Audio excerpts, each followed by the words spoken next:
Muy buenos días. Muy bien, pues empezamos nuestro tercer gran día, el mejor día de todos en la reunión anual, porque es en donde se demuestra a los que realmente tienen convicción de estar aquí a las 9 de la mañana, después de 2 noches de farra, como es tradición en nuestra queridísima Sociedad Mexicana de Salud Pública. Yo tengo el privilegio hoy de hacer una extraordinaria presentación de un gran amigo, de un extraordinario colega de la salud pública. Pero antes de eso quisiera reiterar que para que el doctor Rafael Lozano pudiera hacer la presentación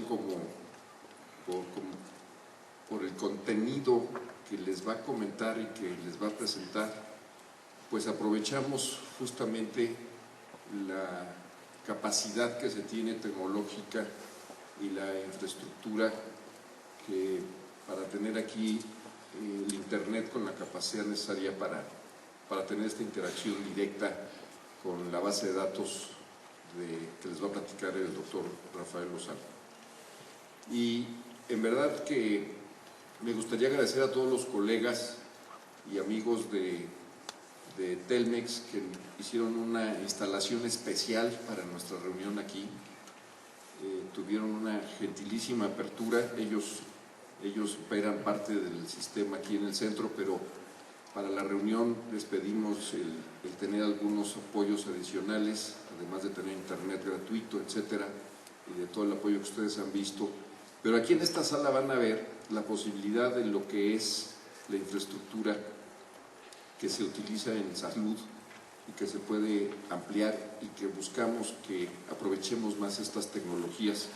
Así que yo en verdad le agradezco mucho a Germán Rodríguez y a todo su equipo que han estado muy atentos y están muy nerviosos esperando que el sistema no se caiga ahorita, pero finalmente el darles las gracias por todo el apoyo y la capacidad, obviamente a los directivos de Telmex a nivel nacional, al licenciado Héctor Slim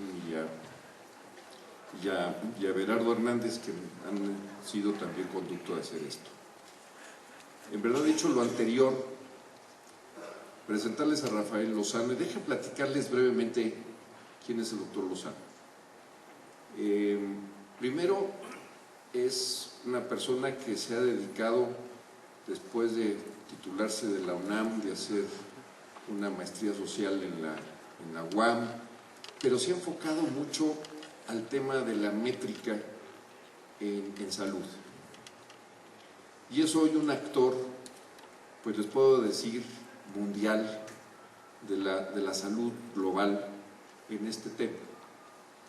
Y Rafael ha estado tanto en la Secretaría de Salud, pero desde allí y después en el ámbito internacional, en proyectos que han cambiado el paradigma del uso de la información, en proyectos que permiten hoy utilizar mejor esa información que sale todos los días del sistema de salud, de esa cosa aburrida, espantosa, que a veces nos quitaba el tiempo de generar la información desde la operación, y que gracias al desarrollo de las metodologías y la conformación de estos ejercicios, hoy están en nuestra mano cada vez más en tiempo real, cada vez más cercano para poder utilizarlo en la toma de decisiones, en políticas públicas, en la enseñanza de la salud pública. Y aquí a todos los que están presentes y que nos da mucho gusto esa juventud que está entrando a la salud pública, el que empiecen a ver estas herramientas. El doctor Lozano ha participado en muchas iniciativas, pero quisiera yo rescatar una en especial. En el 2007 se establece un cambio paradigmático en el mundo de la métrica en salud con la creación del Instituto de Métrica y Evaluación en Salud. Su nombre en inglés es el Institute for Health Metrics and Evaluation, con sede en Seattle, Washington. Y junto con con personajes que no voy a entrar al detalle, pero Rafael es uno de los pilares de esa institución. Recientemente regresa a México y se incorpora hoy como director general del Centro de Investigación en Sistemas de Salud del Instituto Nacional de Salud Pública. Pero su pilar y su fuerza, tanto en la OMS, en donde trabajó durante muchos años, y después desde el Instituto de Métrica y Evaluación de la Salud, es un producto extraordinario que ustedes van a ver hoy. Es un ejercicio inédito, el ejercicio más grande que se ha hecho de bases de datos de información a nivel global. Y existe ese informe que lo hizo Lancet y que ustedes pueden ahora ver también en la Revista de Salud Pública de México, en una publicación encabezada por el doctor Lozano, y que podemos hoy disfrutar de la información como tal. Pero permítanme darles unas cifras para no quitarle más tiempo a la presentación. Ustedes han escuchado hablar de carga de la enfermedad y han escuchado hablar de los años de vida saludables. Pues ustedes van a escuchar hoy a la persona que le dio vida a esos conceptos, que es de los que generaron ese concepto y esa métrica, y que se ha afinado y que va a entrar en detalle, y no voy a explicar nada de eso, pero eso que hablamos todos los días, de los años de vida saludables y cómo los vamos perdiendo, y que si las muertes prematuras y ahora la incapacidad y cómo se genera y cómo se mide, ese es lo que ha generado el trabajo del doctor Rafael Lozano, de la salud pública mexicana, miembro de esta sociedad, y que de verdad es extraordinario el que nos pueda acompañar hoy. Pero el ejercicio que él les va a compartir a ustedes es un ejercicio en donde él es autor, obviamente, de la acumulación de información, de la información entre 1990 y el 2010 en 187 países, en 291 enfermedades y lesiones, en 1.160 secuelas en 20 grupos de edad. Imagínense esa megabase de datos organizada y llevada para que pueda ser utilizada cada vez más en la medición de la carga de la enfermedad. Pero Rafael no se ha quedado ahí. Él ha insistido en otra métrica, que es una métrica que en lo personal a mí me fascina mucho, que se llama cobertura efectiva. Y cobertura efectiva significa que nuestro trabajo tenga un impacto real. Y les voy a poner un ejemplo. Podemos poner la vacuna, pero si esa vacuna no se pone en tiempo, forma y de la manera como debe de ser, no genera la producción de los anticuerpos protectores. Entonces podemos medir una cobertura colocando cuántas vacunas se pusieron. Puedo incluso hasta contar los niños o los adultos, etc. Pero finalmente tenemos que ir a la parte serológica para medir la seroconversión. Esa es la cobertura efectiva. Control prenatal. ¿Cuántas mujeres van a control prenatal? 5, 6, 7, 8 visitas prenatales. ¿Cuántas realmente tenemos la calidad de la atención para provocar que detectemos oportunamente eclampsia? Esa es cobertura efectiva. En control de la diabetes, lo mismo. ¿Cuántos tienen verdaderamente controlada su hemoglobina glucosilada? Esa es cobertura efectiva. Entonces nos pasamos de lo subjetivo al objetivo. Y el doctor Lozano es el impulsor de eso, lo ha impulsado desde la Secretaría y lo seguirá impulsando, y creo que vamos a hacer cosas también muy interesantes. Así es que esta sesión es muy especial, no solo por el tema, sino porque podamos también con nuestra presencia reconocer a un mexicano, a un salubrista mexicano de talla internacional, y que coloca, muy aparte de la modestia que le caracteriza, pero que nos podemos sentir muy orgullosos de decir, es un colega que pone en alto la salud pública en México. Rafael, muchísimas gracias. Muchas gracias.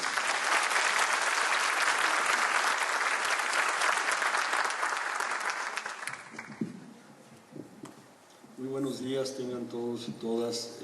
Sí, la verdad es muy emotivo estar con ustedes por diferentes razones. La última vez que compartí mi experiencia en la reunión nacional de la sociedad fue en Zacatecas, creo que ya fueron como 7 años de eso. Después de que esta mañana me encuentro con Miguel Betancourt, a que no saben a quién fue la segunda persona que vi de la sociedad, al maestro Inteago. Y eso para mí es muy emocionante. Muchas gracias, doctor Tapia, por sus palabras. Me confirma un sentimiento de amistad y aprecio. Yo les agradezco sinceramente a todos los organizadores de este magno evento que me hayan dado la oportunidad de participar en esta sesión plenaria. Para cualquier trabajador de la salud pública en México es un honor presentar la conferencia Jesús Kumate. Debo confesar que conocí al doctor Kumate de manera indirecta en 1975, cuando era estudiante de medicina y compré su libro Manual de Infectología Clínica. Tengo la suerte de tener la primera edición del libro, aunque en la actualidad se haya reimpreso 8 veces y la imprenta ya va en la 18ª edición. Eso me indica que los estudiantes de medicina en la actualidad siguen usando esa obra tan influyente. En aquellos tiempos era de los pocos libros de texto de autores mexicanos en la carrera de medicina. Recuerdo que me lo recomendaron cuando llevé mi curso de medicina preventiva. Después adquirí un ejemplar y muy ufano me inscribí al curso de infectología en el hospital que en aquellos años se le conocía como el IMAN. Hoy es el Instituto Nacional de Pediatría. ¿Cuál sería mi sorpresa? Que cuando me presento con el profesor y le comento mi adquisición científica, me responde con elocuencia militar: en mi curso se lleva mi libro. Si tú tienes el de Kumate, tienes 2 opciones: o te cambias de grupo o compras mi libro. Y gracias a esa amable invitación aprendí infectología con 2 libros de texto. Debo compartir con ustedes que en mi vida profesional no he tenido la oportunidad de trabajar directamente con el doctor Kumate, sí, de manera indirecta. Pero desde el libro de infectología no he dejado de leer sus publicaciones, que siempre han dejado huella en mi carrera profesional. Les recomiendo de sobremanera que revisen su vasta producción en el Colegio Nacional. Son más de 20 libros que les permite hacer un recorrido en la historia de la medicina, en la historia del sistema de salud, y muchas cosas ahí expresadas son vigentes para nuestra realidad. Además del permanente interés y compromiso por mejorar la salud de los mexicanos, me une otra cosa, doctor Kumate. Nacimos el mismo día, pero él 30 años antes. Así que bajo el signo de Escorpión les voy a presentar esta conferencia que lleva como título la carga de la enfermedad y lesiones y factores de riesgo, y me sumo a las palabras del doctor Tapia en mi agradecimiento a los directivos de la sociedad y sobre todo a los técnicos jóvenes que están apoyando y que no nos va a fallar, estoy seguro. Los temas que pretendo tratar en esta conferencia es hablar de la carga de la enfermedad, rápidamente mencionar algunos detalles de métodos, presentar resultados, hablar de las herramientas de visualización y algunas conclusiones. Para los que compramos el libro del doctor Kumate en 1975, si nos preguntábamos sobre algo, pues nos tardábamos mucho, teníamos que ir a la biblioteca. Si ustedes se hacen esta pregunta hoy, ¿qué es la carga de la enfermedad o el GBD o el Global Burden of Disease? Pues le hacen esto, ¿no? Y lo responden en .33 segundos. Tienen ustedes 3,2 millones de lugares donde observar. No me pueden decir que no saben qué es la carga de la enfermedad, y ahí aparecen el primero que les recomiendan que vayan al GBD Home. Dicen, bueno, vamos a ver el Global Burden of Disease, lo voy a poner más amplio, 9 millones de hits, pero ya ahí hay una sugerencia. Si quieres ver cosas académicas, pues te recomiendan, no sé por qué, a Watting con 18 citas, después te recomiendan a Murray con 5,000 citas, y posteriormente te siguen recomendando a la OMS, etc. Dices, bueno, yo no hablo inglés, carga global de la enfermedad, y tiene 7 millones de hits, pero ¿saben qué? Si ustedes los ven, aquí en estos hits tenemos la palabra enfermedad, que es la que está captando acá. Ahí dice Global Burden y aparece la palabra mundial, pero como que no está captando el mensaje. Te vas a Wikipedia porque dices, en la vida hay que ser wiki, Si ustedes son jóvenes modernos, tienen que usar Wikipedia en el sentido de que wiki quiere decir rápido. Y ahí tienen la definición de volada, saben qué es lo que quiere decir la carga de la enfermedad, o se van a la fuente original. Y ya con eso pues me ahorran toda la conferencia, pero yo sí les voy a dar la plática en español y les voy a contar que la carga de la enfermedad es una visión holística de la salud. ¿Y qué queremos decir con una visión holística? Un esfuerzo científico, sistemático para cuantificar la magnitud comparativa de las pérdidas de la salud. Y subrayo pérdidas porque ese es nuestro concepto clave. Y lo hacemos para enfermedades, para lesiones, factores de riesgo, lo hacemos para las edades, por sexo, para zonas geográficas y puntos específicos en el tiempo. Ustedes me dirán cuando llevaron las clases de epidemiología, bueno, esto es epidemiología descriptiva, sí, pero tiene algunas cosas diferentes desde el punto de vista técnico y filosófico. El concepto clave es pérdidas de salud. La pregunta es cómo las mido. Y normalmente o tradicionalmente lo que hacemos es contar los casos, contar las muertes, pero no las puedo agregar, porque uno se puede enfermar varias veces de la misma cosa, o uno puede estar enfermo toda la vida. Y las muertes son eventos únicos, ¿sí?, que los vamos contando año con año. El asunto es que para combinarlos tengo que cambiar mi unidad de medida, y la unidad de medida es el tiempo. Y aquí vamos a hablar del tiempo perdido por una muerte prematura o del tiempo vivido con discapacidad, que al final en términos de salud también es un tiempo perdido. Entonces, nuestro constructo dice, avisa años de vida saludables perdidos, que es la suma de la pérdida prematura y de años vividos con discapacidad. En nuestra terminología, en inglés es DALIS, en español es avisa, los años de vida saludable perdidos o años de vida ajustados por discapacidad. Ya saben, ¿no? A veces nos gusta ponerle nombres a las cosas, la traducción oficial es ABAD, nosotros le llamamos avisa cuando hicimos el trabajo con el doctor Julio Frank, y también él insistió mucho en llamarle, en lugar de carga, peso. En realidad, si ustedes van al diccionario y traducen the burden, lo que van a ver es muchas acepciones, y una de ellas que para mí es la mejor, pero la más difícil de poner en salud pública, es el lastre. Porque el lastre es realmente lo que hace que las cosas se muevan lentamente. El lastre del sistema de salud es lo que vamos a ver hoy. Pero imagínense, les hablo del lastre de la salud y bueno, nadie va a venir a la conferencia. Si les hablo del peso de la enfermedad, van a decir, bueno, está tan devaluado que mejor le cambié a carga, para estar un poco más a tono con lo que se hace en todo el mundo. Y es la suma de los años perdidos por muerte prematura, que los calculamos de la siguiente manera, como dice ahí. Yo los obtengo al multiplicar la muerte de una causa, la que sea, a cierta edad, por la esperanza de vida más alta en el mundo a la misma edad. Es decir, si yo tengo una muerte a los 5 años, los años perdidos por muerte prematura equivalen a 81.4. Si una muerte a los 50 años, los años perdidos son 27.8. Pero no es la esperanza de vida del país, es la esperanza de vida del mundo, es la que aspiramos todos a tener, la menor mortalidad que se registra en el mundo.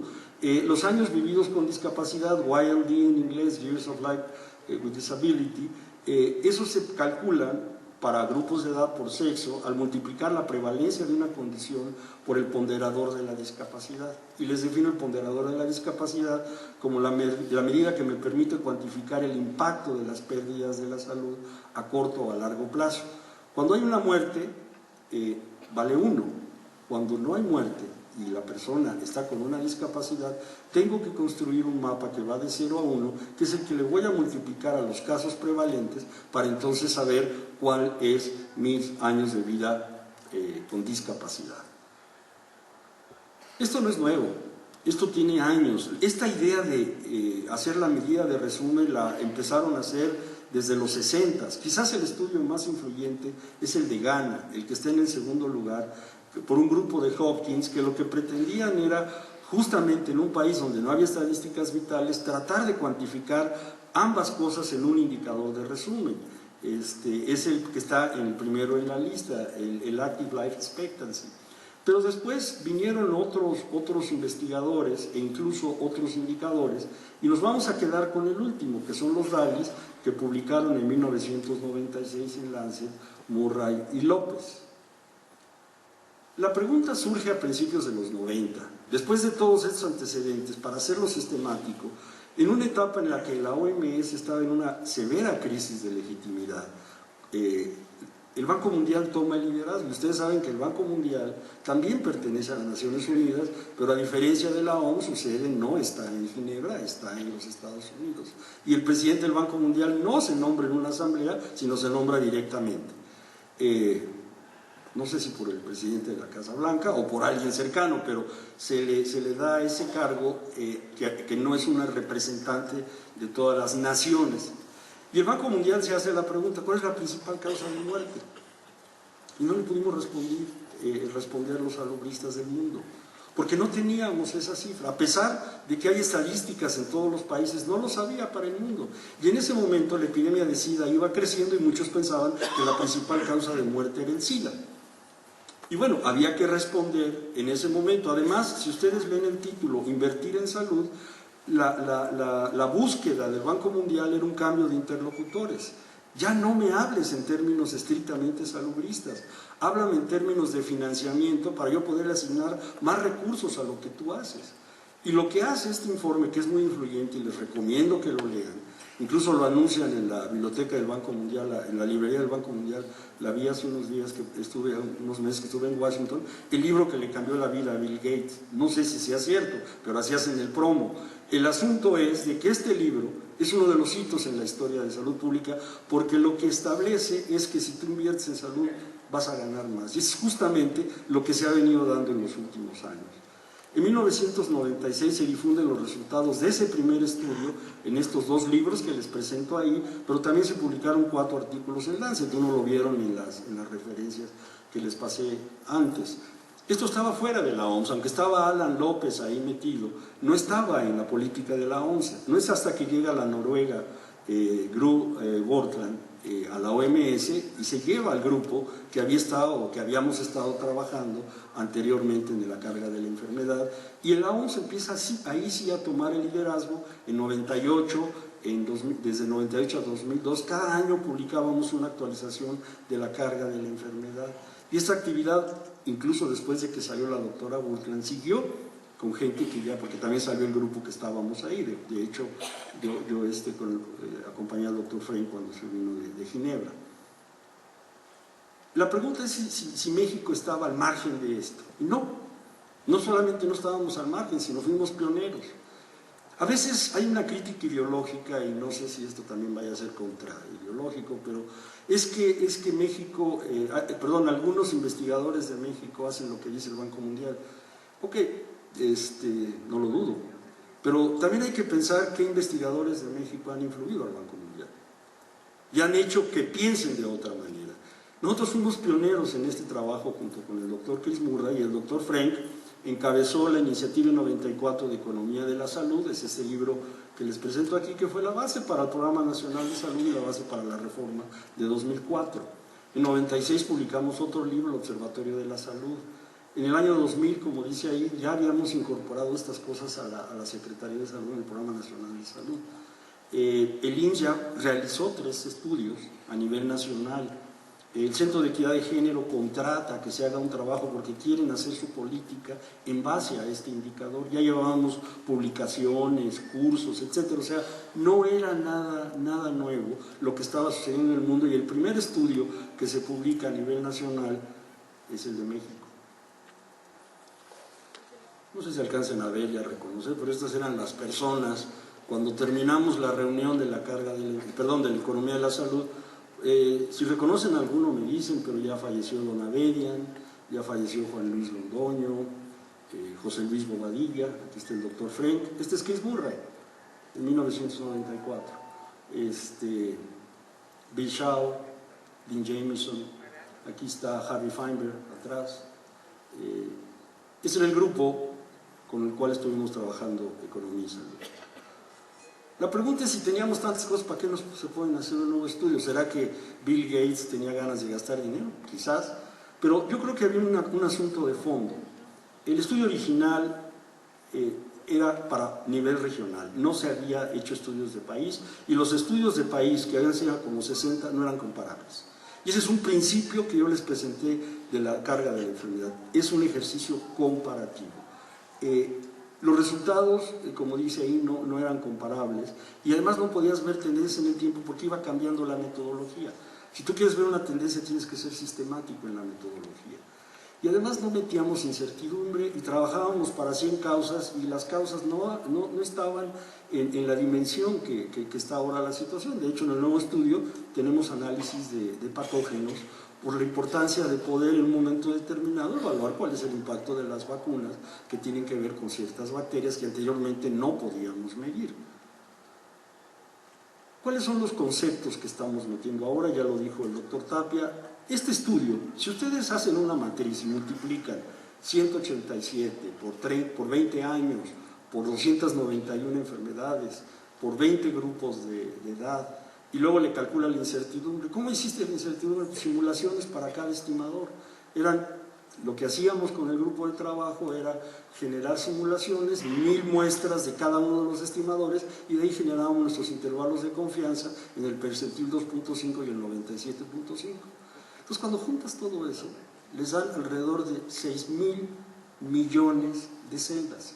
Ese es el resultado de este trabajo. El primer estudio de la carga de la enfermedad, cuando estaba haciendo un sabático en Boston con Chris Murray, teníamos 5 computadoras de 1 gigabyte cada una. Ahora el clúster con el cual trabajábamos eran alrededor de 300 computadoras, y cada salida de la base de datos eran entre 3 y 6 terabytes.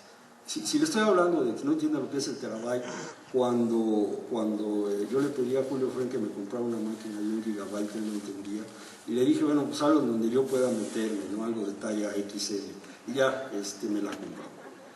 El grupo de trabajo era un grupo que duró 5 años el estudio, lo coordinó el Instituto de la Métrica, como fue mencionado, y al final sacamos la publicación con la participación de 448 autores. Pero el grupo central estaba gente de la OMS, gente de la Universidad Johns Hopkins, gente de la Universidad de Australia en Queensland, gente de la Escuela de Medicina Tropical en Londres, y un grupo de jóvenes, porque la mayoría de la gente que trabajaba con nosotros son jóvenes. Ese asunto era lo que constituía, junto con una cantidad de expertos muy grande en el mundo. En diciembre de 2012 se publica en Lancet ese estudio, ahí está la portada de la revista, y en marzo de 2013 se hace la presentación en una reunión con Bill Gates presente de la visualización, de las herramientas de visualización a nivel nacional, que es parte de lo que les voy a presentar a continuación. El último concepto que quiero dejarles es que hay 2 maneras de ver la carga de la enfermedad. La carga que tú haces, la atribución categórica, y esta es la carga relacionada con la neumonía, con la depresión, y la otra es la carga que se le atribuye a un factor de riesgo. Y esto en términos de salud pública es muy importante, porque esto te da la posibilidad de anticipar si tienes esta idea, pero tienes que resolver el dilema que está en rojo, o sea, el problema de la temporalidad. Tú ahorita tienes la prevalencia de los factores de riesgo, pero no sabes cuál es el daño, lo tienes que estimar. Tú conoces el daño ahora y puedes retrospectivamente estimar la prevalencia. El primer caso es lo que te da la carga atribuible, el segundo es el que te da la carga evitable. Si le dices a un político, oye, ¿qué te interesa? Te va a decir la carga evitable, porque yo quiero invertir en algo que me va a permitir sacar más votos en el futuro. Pero en realidad no le podemos dar, eso no es muy fácil. Es muy riesgoso hacer las proyecciones a futuro. Entonces nos quedamos con la carga atribuible y la carga categórica a las enfermedades. Y ese es el ejercicio que les voy a presentar a continuación. La metodología es muy compleja. La metodología lo que intenta es que lo primero que tienes que hacer es ponerte de acuerdo cuántas muertes hay en el mundo. Y no es fácil. No es fácil ponerse de acuerdo, no es porque lo pongamos a votación o porque lo hagamos en consenso, sino porque necesitamos técnicas robustas que nos permitan establecer cuál es el número de muertes en el mundo, por edad, por sexo, en la serie de tiempo que estábamos analizando. Para que no nos fallara, nos fuimos hasta 1950 y eso se publicó. Una vez que tienes ese nivel, te vas al nivel de que se mueren, pero te tienes que ajustar y tienes que rescalar todos tus modelos al total, porque seguramente cuando estás modelando cada una de las causas pues te vas a pasar, entonces tienes que volver a exprimir eso para llegar al nivel el total. Cuando llegamos a la OMS en el año 1998 y preguntábamos cuántas muertes hay en el mundo, nos decían, en este programa hay tantos, en este programa hay tantos. Cuando agregabas las muertes de cada uno de los programas, pues llegabas al segundo piso. ¿Por qué? Pues porque cada uno jala agua para su molino. Necesitan más dinero, hay más muertitos. Entonces aquí hay un asunto de ajuste. Luego está todo el asunto de la epidemiología de la carga de la enfermedad no letal. Y bueno, pues hacemos simulaciones, tomamos un análisis especial para los accidentes, tienes que trabajar con la comorbilidad. A pesar de que el marco de referencia es el de una causa, una muerte, y ese marco de referencia es de la Clasificación Internacional de Enfermedades, no puedes tener una causa, una enfermedad. Es la comorbilidad y la tienes que ajustar porque si no sobreestimas la carga. Aquí está el análisis de los disability weights, de los ponderadores, que en lugar de hacer, como le hicimos la vez anterior, consulta expertos, nos pusimos a hacer encuestas de hogares. Y fueron los resultados más o menos consistentes entre los países, pero no tan consistentes con los expertos de los estudios anteriores. Y luego está toda la parte, en este lado azul, del lado izquierdo, de los factores de riesgo. Me tienes que decir algo que es local, la prevalencia de exposición. ¿Cuál es el mínimo teórico de exposición? Y después algo que es más universal, el riesgo relativo, que le vas a contabilizar a esa prevalencia para, utilizando la fórmula de la proporción atribuible poblacional, me puedas decir cuál es la carga que le vas a atribuir. Y al final, bueno, pues aquí están las medidas que sumamos. Muy interesante esta medida que está aquí en medio, que se llama la vida saludable, la esperanza de vida saludable. Y este es un indicador muy interesante porque de todos es el único que no habla de pérdidas, es el que habla de salud positiva. Podemos hablar de ello en otro momento. Para consultar los detalles del método, pues perdón que los trate así, pero pues los voy a poner a leer. Ahí están las publicaciones, ustedes se meten a esta liga. Al entrar a esa liga, no se asusten, les van a pedir que se registren. Lancet es una revista privada, pero para esto es salud mundial, salud global, no les va a pedir tarjeta de crédito, no se apuren. Metan los datos y bajen los artículos, y bajen muchos, porque lo que tenemos que hacer es entrarle al desafío de la lectura, tanto de los artículos como de los apéndices. Yo les quiero decir este artículo que afortunadamente vamos a la cabeza, porque además ustedes trabajando con gringos siempre van a competir. Y bueno, este artículo donde tengo la fortuna de ser el primer autor, vamos a la cabeza de las citaciones, en menos de un año vamos 200, porque es una referencia que está empezando a ser obligada.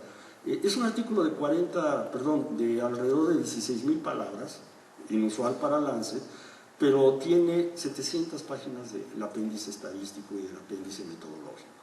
¿Dónde está la ciencia? Pues en el apéndice, no en la publicación, y es lo que casi nadie lee.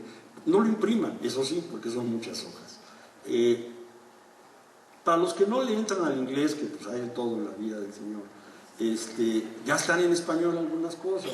La carga mundial, aquí en el stand de la revista de Salud Pública, yo traigo todavía algunos ejemplares de esto, es para América Latina, una traducción que hizo el Banco Mundial, y el artículo que mencionaba el doctor Tapia, que está salidito del horno, lo acaban de publicar en Salud Pública de México. No más métodos, vamos a hablar de resultados en el mundo y en México. Los mensajes clave del estudio son estos 5. La carga está cambiando de los niños a los adultos jóvenes. Para el mundo esto es un resultado fundamental, porque acuérdense la gran importancia que tiene toda la política de UNICEF, toda la política de contención en el objetivo del milenio número 4. Puede ser que el éxito, como decía el doctor Frank, nos lleva a otro desafío. La transición de las enfermedades, mayor proporción de muertes no transmisibles. Pero es que eso ya lo sabíamos. Sí, pero no lo tenías documentado en el mundo. Ya lo sabías y te felicito. La transición de la discapacidad se traslada la carga a condiciones que causan discapacidad sin reducir la mortalidad prematura de manera sustancial. Esto quiere decir que en algunas sociedades está siendo más exitoso en disminuir las muertes en edades que no deben suceder, pero diagnostican más y se les va cargando más ese lastre que les mencionaba. La transición de los riesgos está cambiando los factores de riesgo, más menos en los relacionados con pobreza, más con estilos de vida, y esto a lo mejor tiene que ver con los objetivos del milenio. Pero todo esto sucede fuera de África. En África seguimos en la misma situación, y África no es un país, África son 51 países. Y es muy importante que consideremos que dentro de África también hay muchas irregularidades. Aquí está el ejemplo del cambio de la transición. Ustedes pueden ver cómo en verde, en 1990, la carga estaba muy alta en los niños y en las niñas menores de 5 años, cómo ha bajado y cómo empieza a subir a partir de los 15 a 49 años la carga de la enfermedad. O sea, estamos haciendo una transición en términos de las edades. O la mayor proporción de muertes de enfermedades crónicas no transmisibles. Todo, imagínense nada más, los que tienen menos tienen el 26% del total de las muertes en no transmisibles. Hay países que tienen el 91% de todas las muertes en enfermedades no transmisibles, y luego si lo ven por colores van a ver que en África, bueno, pues es un poco más fría, hay menos del 30%, un tercio, pero si ven en América Latina, bueno, tenemos esto que va del 80 al 65%, con excepción de Perú y Bolivia. El resto está, aquí en Centroamérica también está un poco más bajo para las no transmisibles. Europa completamente copada por las transmisibles, Asia, bueno, la India, alrededor de un 60%. China, ya completamente como un país desarrollado. Lo importante es preguntarse qué es lo que está ocasionando esto. Y yo les hago un análisis muy simple de poblaciones. O sea, la población va envejeciendo en el mundo. Cada vez hay más población mayor de 60 años, pero también cada vez hay más población. Y esos dos contenidos son los que están manejando el cambio de la carga. Ustedes pueden ver aquí, esto que está colocado en esa como estrellita, es el cambio que hubo de 90 a 2000, o sea, creció la carga. ¿Pero a costas de qué? La epidemiología de las enfermedades la llevó en negativo, o sea, iba bajando. ¿Qué es lo que hace que crezca? El cambio de la población, hay más personas y envejecen más las personas. Si nos vamos a las enfermedades transmisibles maternas, neonatales y de la nutrición, disminuye, y disminuye por la gran disminución que tienen las tasas de estas causas, pero a pesar de que hay un crecimiento de la población que lo lleva en sentido contrario. En las no transmisibles no hay vuelta de hoja, es el envejecimiento y el aumento de la población lo que nos da el aumento, y en las lesiones más o menos similar. Si me paso a México, ¿qué pasa en México? México aumentó de 25.7 millones de años de vida saludables a 26.2 en 20 años, o sea, 1.8%. Y se debe fundamentalmente a que hay más mexicanos y que están envejeciendo los mexicanos. Estamos, ahí sí me sumo. Las enfermedades no transmisibles, ven ustedes transmisibles, la gran caída, 58%. Incluso el envejecimiento no afecta a esta caída, lo que afecta es el crecimiento de la población. Pero en el caso de las enfermedades no transmisibles es justamente un incremento del 50% de los años de vida saludable en 20 años. ¿Cómo está el asunto de la mortalidad? Porque a veces hay que trabajar estas variables. Esto que está en el eje de las X es el porcentaje de incremento, de mejoría. O sea, bajó 60% en los niños, bajó 40% en las mujeres a los 35 años. Y bueno, ustedes ven la tendencia, baja mucho, menos en este grupo de edad, de 1990 a 2000 en los hombres y en las mujeres. ¿Qué pasa en los últimos 5 años del estudio, o los primeros 5 años, la primera década de este siglo? Pues que no avanzamos, se perdió. Ahí está la mortalidad, fuera de unos pequeños grupos de edad, lo demás está perdido.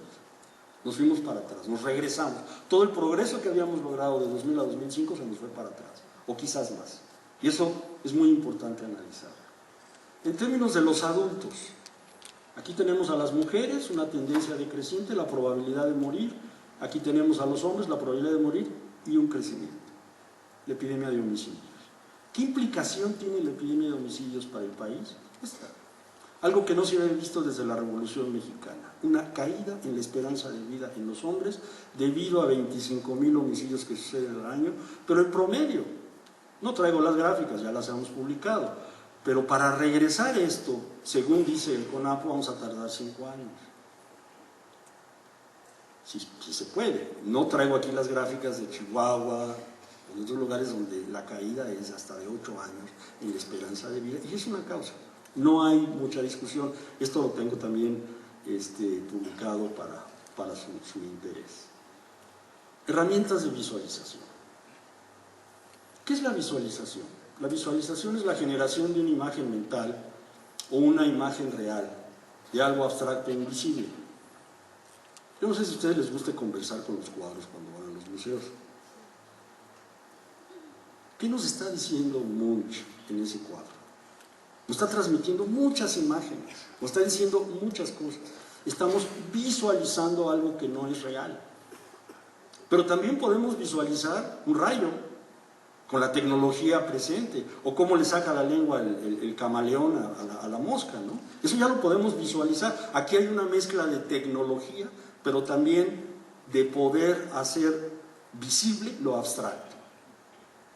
Pero a nosotros nos interesa la visualización de la información, y la visualización de la información es las interfaces interactivas entre yo, que soy el usuario, y el que produjo los datos. ¿Cuáles son las características de esto? Tiene que ser interrelacional. Visualizar datos no es lo que yo estoy haciendo hasta ahorita. Yo les estoy contando mi historia. Ustedes la pueden comprar o no. Visualizar datos, como lo estamos contemplando, es de que cada usuario haga su propia historia. Porque las imágenes están en la mente.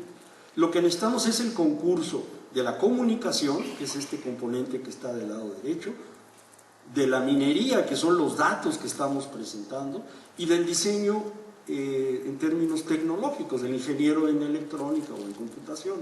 Estas tres cosas es lo que me lleva a mí a visualizar la información. Y esto es muy importante porque ya hay carreras en las universidades sobre esto específicamente.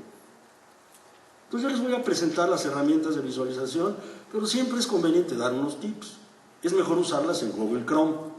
En Internet, Firefox no jala bien y Explorer menos, no es nada en contra de ellos. Es mejor usarlas en conexión de cable, y por eso pues aquí está el cable azul, porque el wireless luego trae mucha carga los datos, y ahí está la liga. Uno de los propósitos de las investigaciones con Bill Gates y con muchas agencias financiadoras es que lo que produzcan las universidades o los que recibieron el contrato es que hagan el resultado un bien público, es decir, que ya se vuelva de uso de todos. El problema es de que si no te digo que existe, pues no lo vas a usar, o si tú no tienes la acuciosidad de estar ahí buscando que las cosas estén. Entonces, si le aprietan esa liga, van a encontrar esto. Esta es la visualización. Vamos a tratar de hacer la visualización, espero no fallarles. Y ahí vamos. Entonces la primera cuestión es de que ya estoy adentro de la visualización. Entonces, problemas de tamaño, pero los arreglamos. Hablamos de la transición, me imagino que logran ver todos, ¿sí? Y los que están hasta atrás, pues con todo respeto es su decisión. Digo, no estoy hablando de lo de ayer, estoy hablando del lugar donde están sentados. Aquí la cuestión es ver justamente la transición. Yo les voy a cambiar el año y le voy a poner 1990, los DALIs, de los niños y de los adultos. Aquí están todas las causas agrupadas, 22 grupos. Si le pongo 2010, ¿sí ven el efecto de la transición? Decíamos la transición epidemiológica. Aquí tenemos el mundo. Aquí tenemos las enfermedades no transmisibles, 53%, las enfermedades transmisibles, 11%, y los accidentes, 11%, y las transmisibles maternas, etcétera, 34%. ¿Qué estoy presentando? Estoy presentando a ambos sexos, todas las edades, en 2010. Ahí va la transición. Me voy a 90, me voy a 2010. Se ve que crece, se ve que aumenta, que disminuye. Esto lo pueden ver en el mundo, pero también pueden seleccionar un país, pueden seleccionar regiones, y pueden ir viendo para diferentes edades, para mujeres, para hombres, etc. La otra pregunta que normalmente nos hacemos es, a ver, no me digas las proporciones, dime, yo necesito asignar recursos, ¿de qué se están muriendo o de cuáles son las principales causas? Y ahí les va otra expresión, ¿sí? Va bajando lo que está en rojito, en asurado, en discontinua, que son las transmisibles, van subiendo las azules, que están en línea firme, que son las no transmisibles, y los accidentes. Estamos hablando del mundo, ambos sexos. Entonces ya empezamos a hacernos preguntas, ¿no? Porque en un momento determinado yo quisiera saber, oye, ¿y cómo están otros países? Tengo otra visualización, aquí tengo regiones, pero yo puedo seleccionar, y yo quiero ver a los países de América Latina, quiero ver a los países de América Latina, y me voy a la regionalización del Banco Mundial, que es una fácil ahí, y ahí están los países de América Latina ordenados por América Latina. No alcanzan a verse todos, aquí se me están viendo algunos, miren, del lado derecho. Voy a quitar algunas pequeñas islas con todo respeto.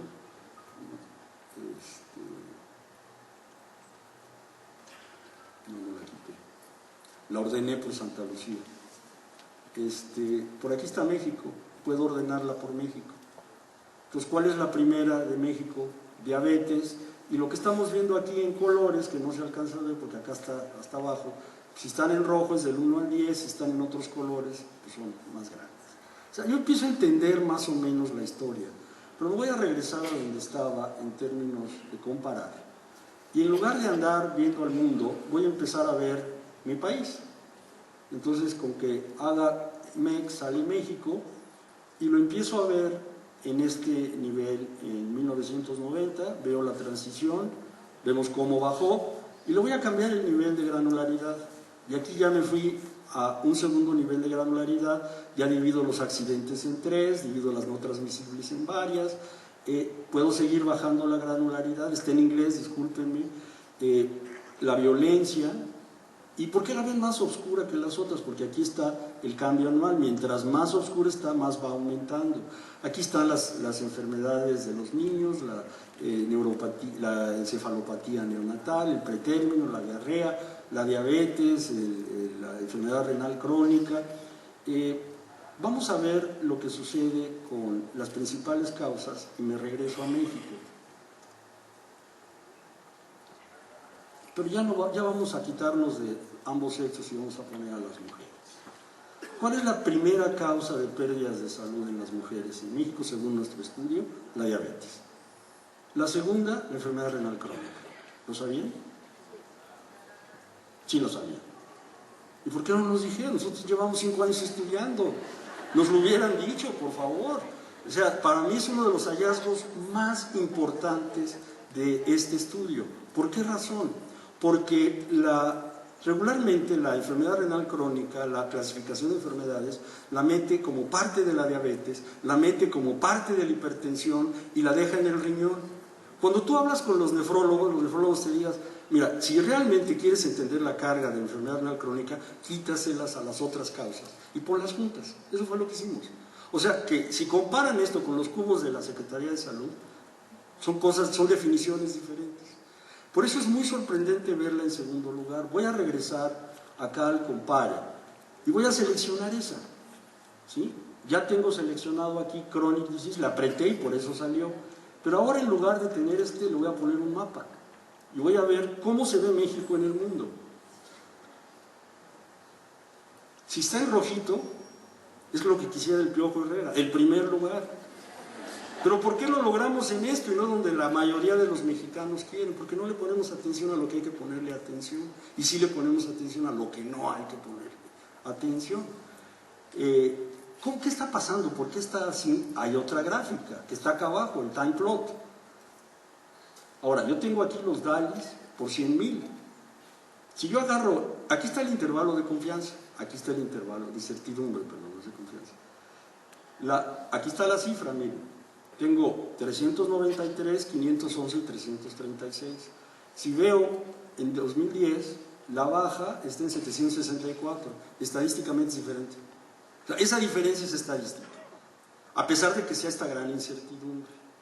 ¿Qué más hay en las enfermedades crónicas? En la enfermedad renal crónica. Pues lo que yo voy a ver aquí es que tengo la diabética, sube, la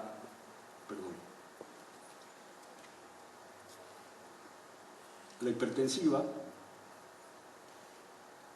sube. Entonces, si todas están subiendo, ¿por qué no va a subir esa? La puedo ver por grupos de edad también. Me interesa verlo por grupos de edad. Le pongo otra gráfica. Es un asunto de adultos mayores. ¿Sí? Déjenme regresar a la gráfica esta que tenía anteriormente. La voy a hacer chiquita. Yo les estoy contando una historia. Ustedes se deben estar haciendo en la mente muchas preguntas. Lleguen a casa, empiecen, busquen eso, estén en línea, porque luego en la chamba no pueden hacer esto, porque no los dejan. Y no porque no los dejen hacer eso, sino porque están muy limitados en términos de los permisos del acceso. El único problema que tiene esto cuando uno se pica, híjole, es peor que la ludopatía, ¿eh? Esto sí es, esto uno pregunta y pregunta y pregunta. Vean esta situación, yo voy a seleccionar justamente las principales, esta de la diabetes. Ahí me equivoqué. De la diabetes. Voy a poner a México.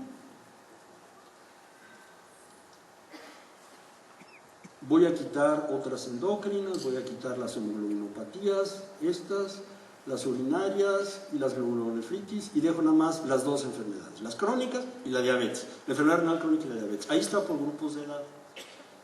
¿Sí? Ahora, voy a poner algo un poco más, porque tengo número, voy a poner una tasa. ¿Sí? Y además la puedo ajustar si quiero, pero la voy a dejar así cruda, porque la tengo por grupos de edad. Pero si le pongo el sexo, tengo la comparación hombres y mujeres. Si le pongo el año, tengo cómo va creciendo. Y si lo quiero ver por países, pues nuevamente, ahí tengo una selección de países ricos, Australia, alcanzan a leer, ¿verdad? Entonces agarro y dice aquí que agregues uno, tú le pones México, ¿no? Porque es el que te interesa. Y pues lo bueno que la escala se mueve, si no, no caberíamos, nos saldríamos de la gráfica. O sea, estos son con los... Dices, bueno, no es posible, yo quiero ver a México comparado con, nuevamente, los países de América Latina. Ay, me equivoqué.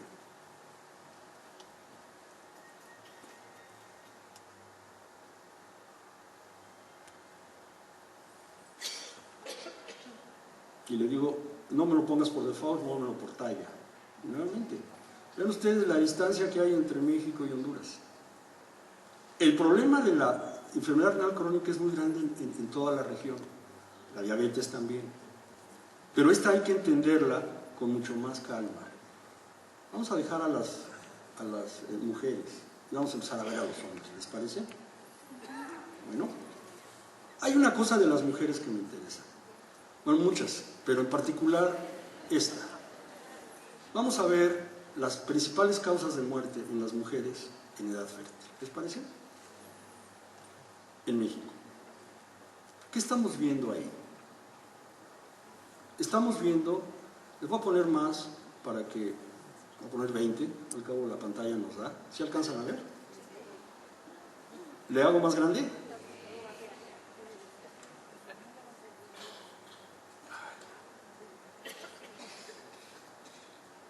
¿Mejor?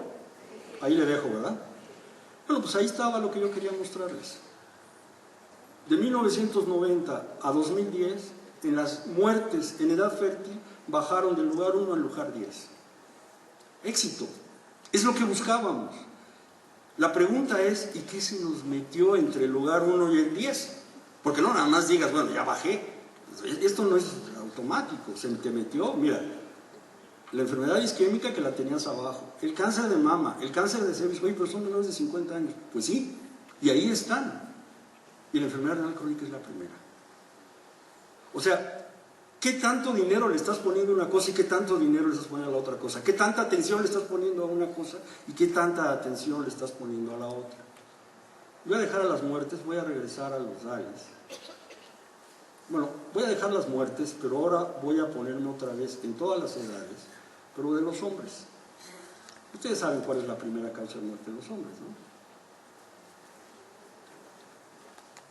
Enfermedades del corazón, la cirrosis, la diabetes. Pero la pregunta es, oye, pero si en México se mueren a los 60, 65 años, ¿realmente me estás haciendo justicia con todas las causas? No. Déjame ponerte los años perdidos por muerte prematura. Evidentemente cambia el perfil, ¿sí? Aquí sí le estamos dando más importancia a las muertes jóvenes, a las muertes que suceden en las edades que no debieran de suceder. Y tenemos a la cirrosis en un lugar muy elevado. La cirrosis no es una enfermedad de jóvenes. Ahora, en México tenemos una mezcla de una cirrosis alcohólica y con una cirrosis poshepatítica. Pero aquí estamos considerando que los que no están muertos están sanos, ¿verdad? Porque no estamos metiendo la discapacidad. ¿Qué pasa con la discapacidad? Estoy hablando de los hombres. La primera causa es el dolor bajo de espalda o la lumbalgia. Una enfermedad prácticamente invisible para los servicios de salud y que la padecemos casi todos los que tenemos más de 50 años. Y no te agaches más rápido porque te da. Y cuando te da el dolor debajo de la espalda son 3 días, 2 días, pero completamente en el piso. La segunda es la depresión en los hombres, sí, también nos deprimimos. La tercera, la diabetes, el dolor de cuello, el consumo de drogas, la migraña está ahí. Cosas en donde la política de salud o las acciones no están presentes. Si me voy a los DALIs, ¿cuál es la primera causa de pérdida de salud en México en los hombres? La violencia. Porque es la suma de muerte prematura y discapacidad. Ahora aquí no hay discapacidad, aquí nada más hay muerte prematura, pero es una manera de ocultar o de no decir las cosas al colocar nada más las causas de muerte. Déjenme regresarme al COMPER, me regreso a mis mapas, a mi TRIMAP y selecciono la violencia. Ahora aquí voy a agarrar la violencia, voy a agarrar a los hombres y vamos a ver la tendencia. Yo traía una historia de éxito, pero se metió aquí un virus, algo pasó. Mira, este incremento. Y este incremento me regresa a 30 años, ¿eh? No es broma. Y lo estoy en los DALIs, me voy a meter a muertes. Más o menos igual. Voy a poner a los jóvenes, porque aquí tengo todas las edades. 15 a 49, más o menos igual. Voy a verlos en términos de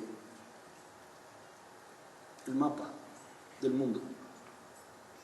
Y está muy claro que la franja de América Latina es donde está más alta la mortalidad en los jóvenes de 15 a 49. Claro, Venezuela, Colombia está impresionantemente alto. ¿Quieren ver a Venezuela? ¿Para qué? ¿Quieren ver a Colombia? Pues aquí lo seleccionan en los... la seleccionan, se van al TRIMAP y ahí ven la violencia en Colombia, en Venezuela, o la ven en Colombia.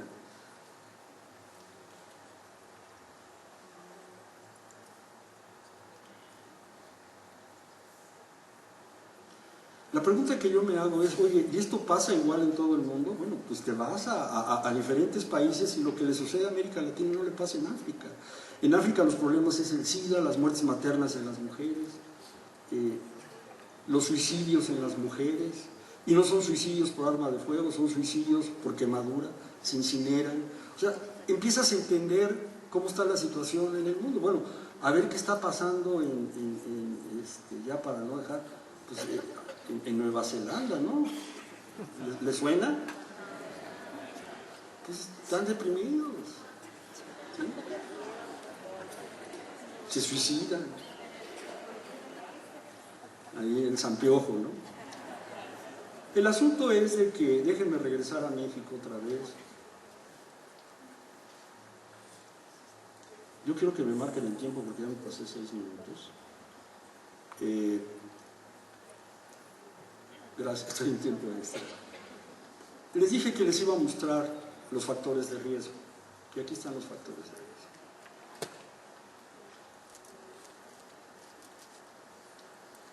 Depende cuál es mi métrica. Yo tengo muertes, años de vida perdidos por muerte prematura, discapacidad o DALIs. ¿Qué quieren ver? ¿Muertes o DALIs? DALIs. Vamos a poner los DALIs. Y entonces la principal causa es el consumo de alcohol, aunque se vea con letras chiquitas. Y aquí lo que me conviene es meter el porcentaje más que la tasa. 20% de la carga de las muertes, perdón, de los DALIs, de la carga de la enfermedad en México, en los hombres, es por alcohol. De los cuales esto que está aquí son los homicidios, aquí están los accidentes no intencionales, los de transporte, la cirrosis, en fin, ahí lo van viendo. Y ya después de un grupo de causas no vemos más. Vamos a ver en las mujeres. Estoy en 15 a 49, ese es un detalle. Déjenme regresar, voy a regresar a los hombres. Es que uno se empieza a generar conclusiones y no se fija lo que está haciendo, se emociona. Ahí está el alcohol, ya no está el 20%, sí me da mucho la atención, 13% es el alcohol, la primera causa. La segunda es la dieta, después viene obesidad, la glucosa en sangre, la presión arterial, el tabaquismo está en quinto lugar, la inactividad física, los riesgos ocupacionales. Si me voy a las mujeres, la obesidad es la primera, con un 12%, después los niveles elevados de glucosa y los factores de dieta. ¿Cuál es el problema de la dieta en las mujeres y luego paso a los hombres? Que toman muchos refrescos, ahí está. Que comen carne procesada, que no comen frutas, que no comen nueces, pues que están muy caras. Bueno, ese es el problema, que nuestras políticas no van acompañadas de elementos de regulación. Podríamos tener una regulación más en favor de las relaciones de alimentación. Comida baja en granos, alta en sodio. Vamos a ver a los hombres, déjenme regresarme. Ahora, este viaje que yo estoy haciendo con ustedes es simplemente lo que yo quiero mostrarles, pero ustedes pueden construir su propia historia, y yo les insisto. En los hombres es un problema de baja fruta, de no comer nueces, de carne procesada, de bebidas azucaradas, etc. Una cosa interesante es que ustedes pueden seleccionar acá abajo, otro. Y entonces tienen a México arriba, desconectan aquí el país, lo tengo que quitar eso y le voy a poner a Brasil. Entonces abajo tengo, no, esperen, aquí hice algo.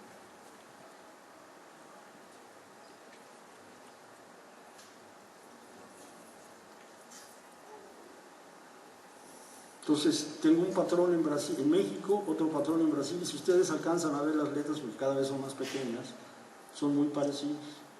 Pero yo puedo poner otro patrón completamente ajeno al nuestro, Rusia. ¿Les parece? Es el alcohol, pero vean ustedes el nivel que tiene, 26%, contra 13% en México. Ahí nos vamos dando cuenta de las dimensiones de la situación de las enfermedades, de los factores de riesgo.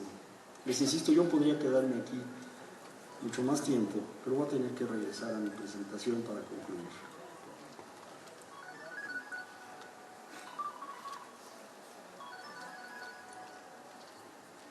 Esto fue el ejercicio que yo les hice y lo quiero repasar nuevamente.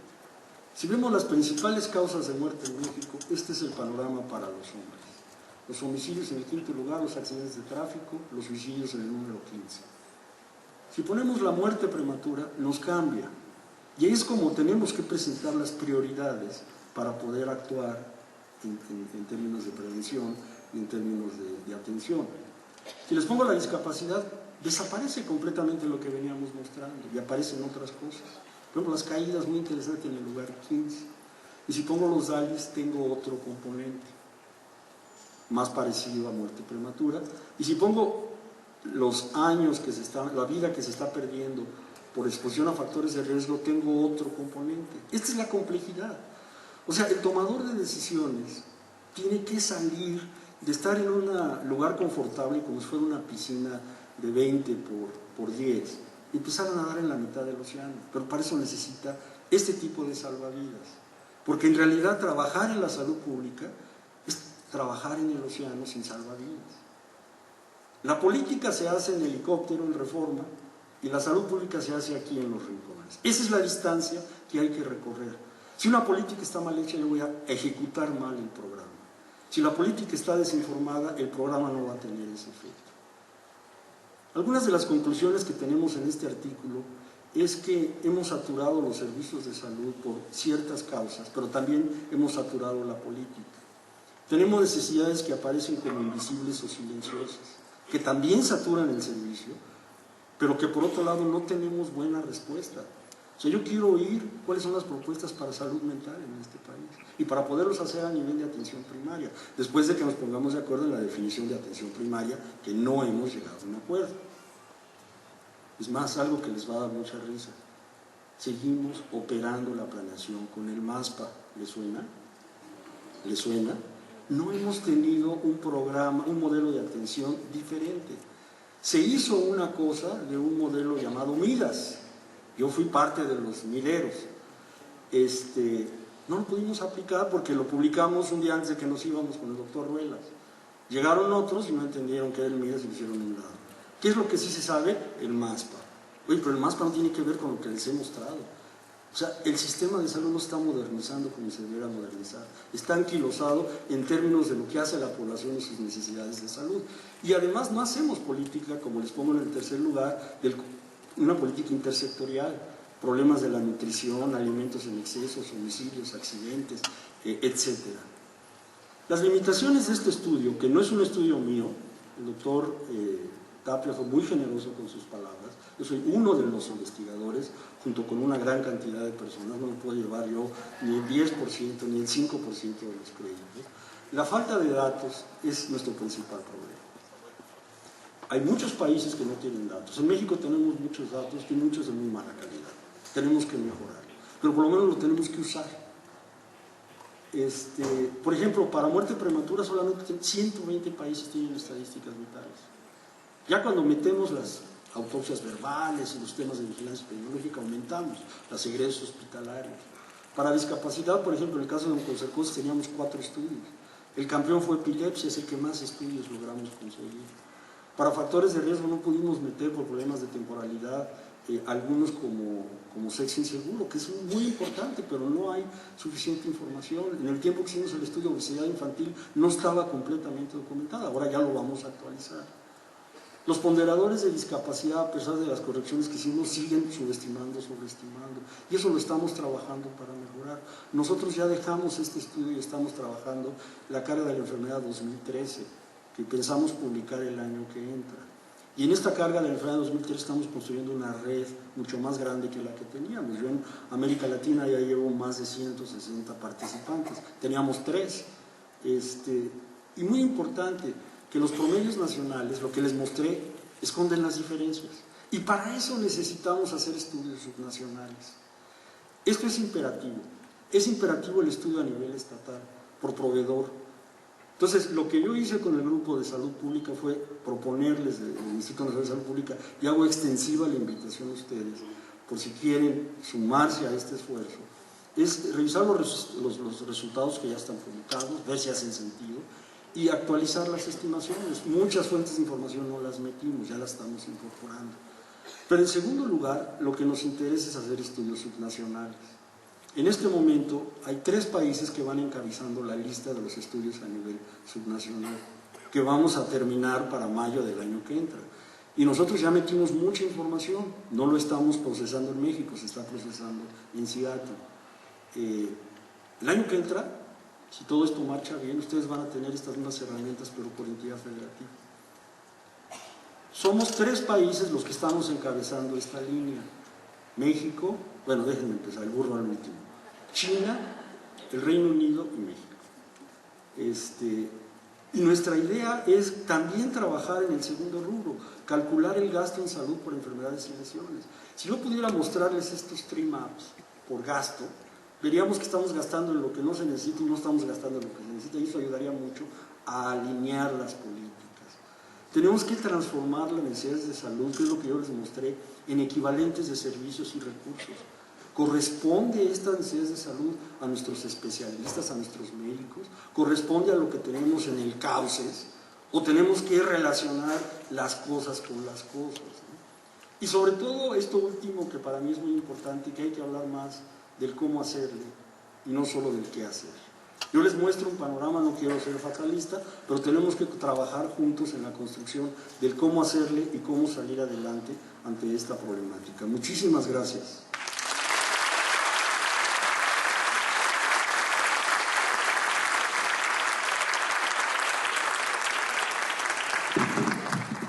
Muchísimas gracias al doctor Lozano, gracias por estar aquí, y como pueden darse cuenta, es imperativo el estar haciendo uso de estas herramientas, de este análisis, y lo que con lo que concluye el doctor Lozano de decir, el estudio que está ahorita ya a nivel de Estado va a ser vital.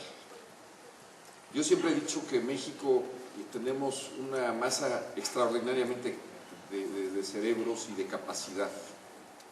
Tenemos que impulsar desde la sociedad esa capacidad y tenemos que empezar a hacer eso con lo que cierra Rafael, y es el empezar a hacer las cosas y el cómo hacerlas. Y tenemos mucha experiencia en eso, y creo que tenemos que estar muy atentos y debemos de borrar la mediocridad y debemos de colocar y ponderar la creatividad y la capacidad de trabajar como profesionales de la salud pública en nuestro país. Creo que podemos ayudar mucho desde abajo hacia arriba. Creo que las políticas de arriba abajo en algunos casos han demostrado, yo puedo decir que el impacto que se ve en salud materna, en muerte materna en especial, en esa década, fue porque se trabajó de hasta abajo, se trabajó en la base, y creo que eso es un gran ejemplo. Lo mismo en los programas de impacto, que son las enfermedades infecciosas prevenidas por vacunas, se trabajó en la base.